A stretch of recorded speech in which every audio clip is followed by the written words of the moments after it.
Week 12 is behind us here at this 15th season of Blood, Sweat, and Beers. Let's talk about it.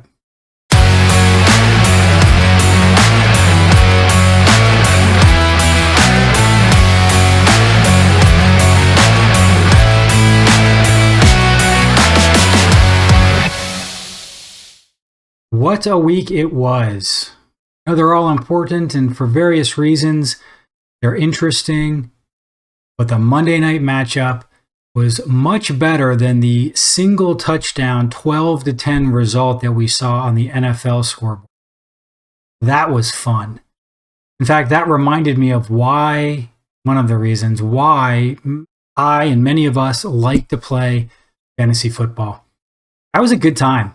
The game itself was not fantastic, but several games, 3 in fact, hung in the balance. 2 saw a fairly complete reversal of situation, the projected winner. That was kind of fun. And 1 just didn't quite make it. Sorry, Don Chris, you didn't quite hit your Monday Night Miracle. Although you weren't that far off either. But that was exciting. We were engaged. There were 4 or 5 of us on the chat talking. Some of the plays down the stretch, the numbers, the possibilities. I know I had a little bit of anxiety. I can imagine that probably the Miley brothers were back and forth with their anxiety. I know what Seth Mike said about wanting his brother to get in the playoffs. That's easy to say after you've lost. I'll just leave it at that. But it was exciting. In fact, if we look at just a couple of the numbers real quick, there'll be a lot of numbers in this week's recap. But if we look at the numbers real quick, just inside 6 minutes, Gloop has a 99% chance to win over the commish. 1 play, 1 catch, 17 yards. The only touchdown scored in the entire game goes to the commish's tight end. Flips that 99% probable on the commish's side. Dropped a 1% for Gloop, and that's how it ended. There's 6 minutes left in Monday night, and that decided that game. The other game went even deeper into the game. About a minute to go. And at this point, Seth Mike has done what he needed to do. He posted a league high 167 coming out of Sunday. And older brother Ian, well, he was trying to do his best to catch up, see if he could overtake him. He was still several points down, 3 points down with a minute to go. And what happens? Justin Fields throws the long ball, and, well, that 1 catch for 36 yards turns into a 7.5 point play, which bumps him up to winning by 4.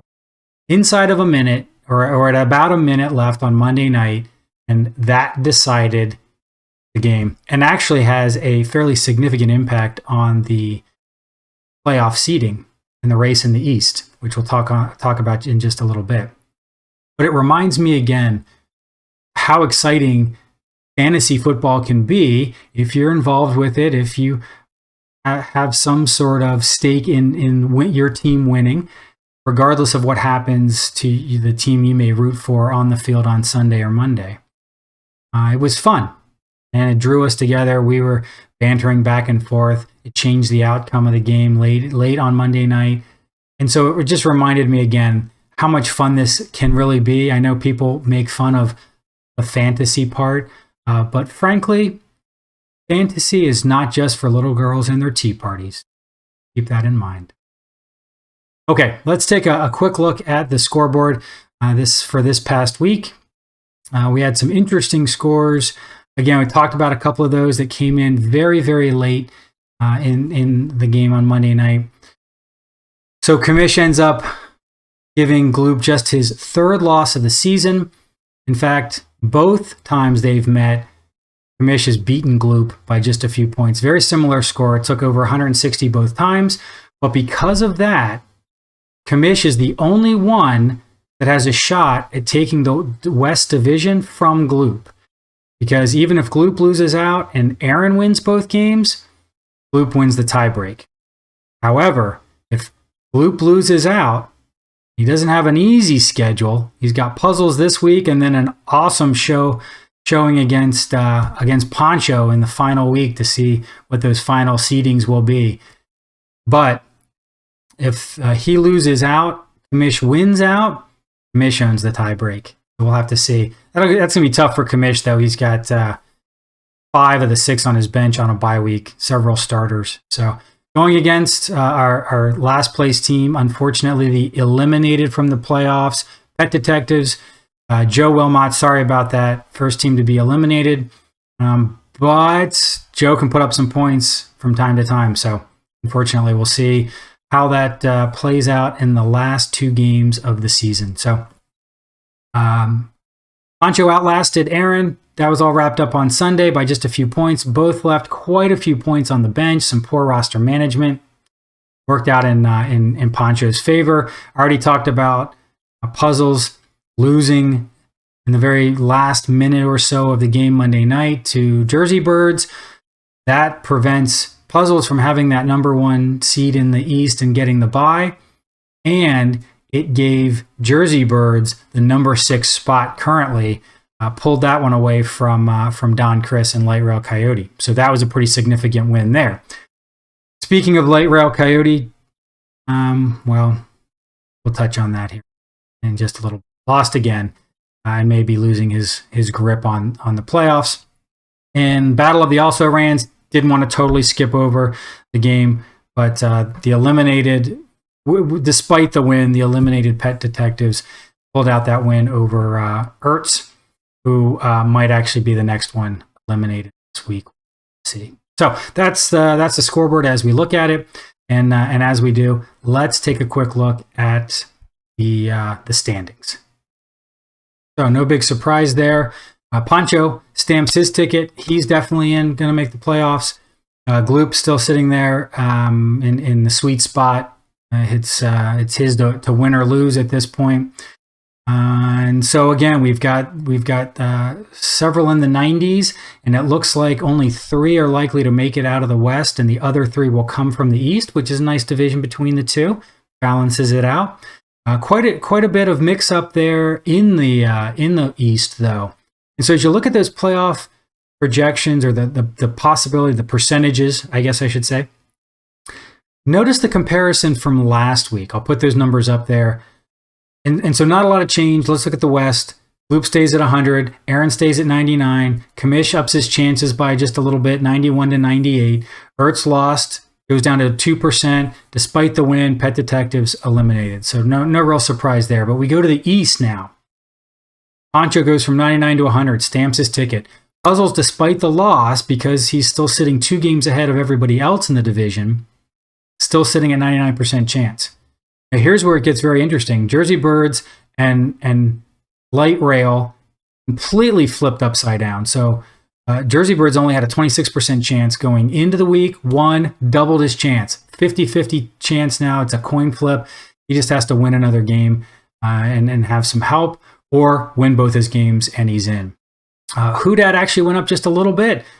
So maybe he's going to back himself into the playoffs. I guess it's still possible. Samurai might be lurking in the shadows.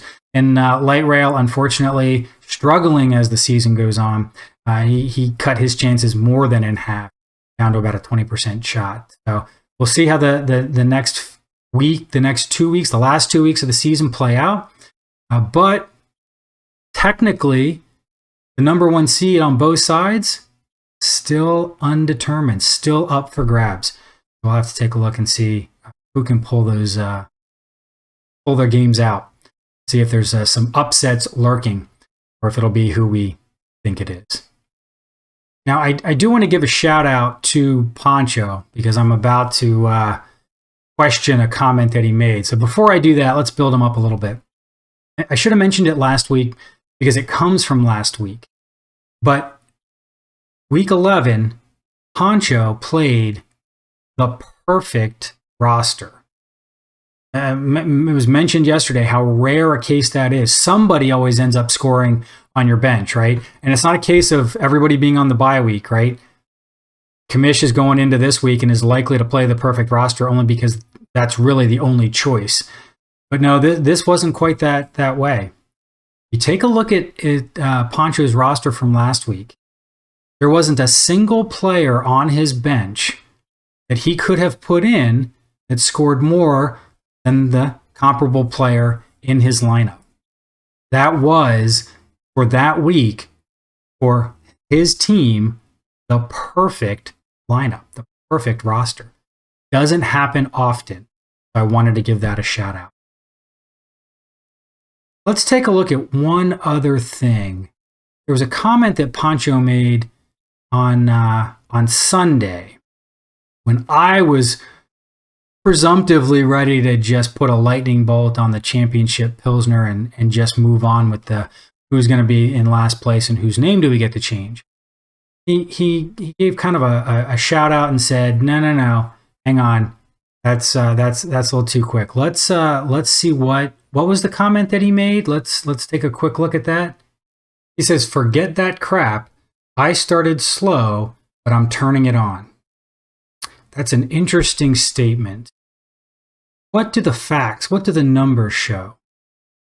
Well, if you compare Pancho's first half, let's just say 12 weeks, the 12 weeks we've played. If you look at his first 6 weeks to his second 6 weeks, 7 through 12, absolutely. By comparison only to himself, Pancho has turned it on.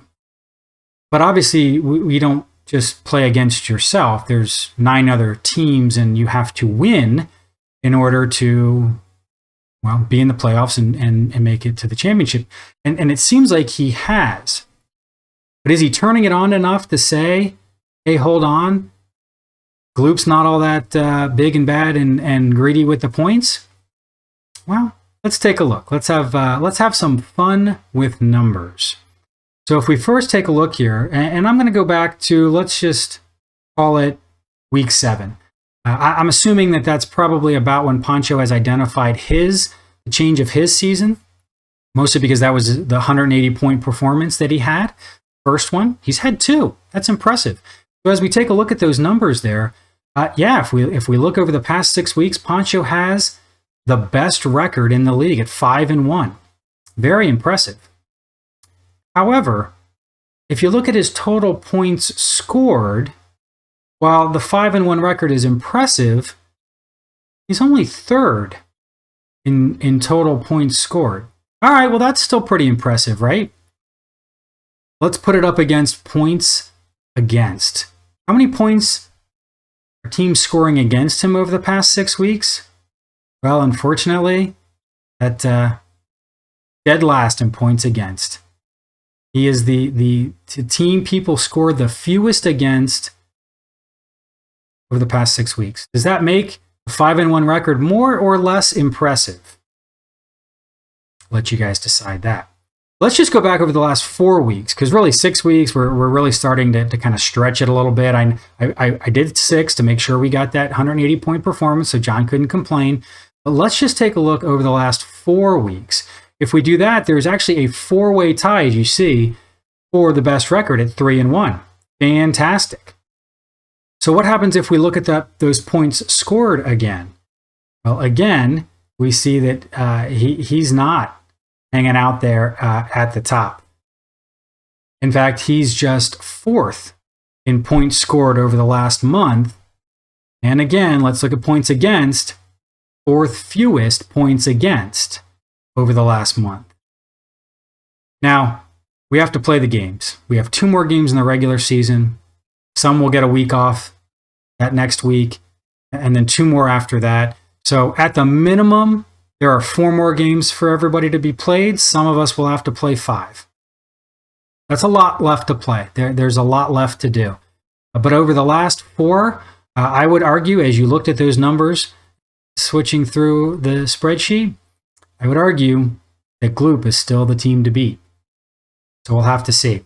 But John can put his money where his mouth is before they even get to the playoffs. As I said, looking forward to that week 14 matchup against Pancho and Gloop. That could determine who ends up with the bye week if either or both do come playoff time. So a lot to look forward to. Enjoy your football tea party. as we look to week 13.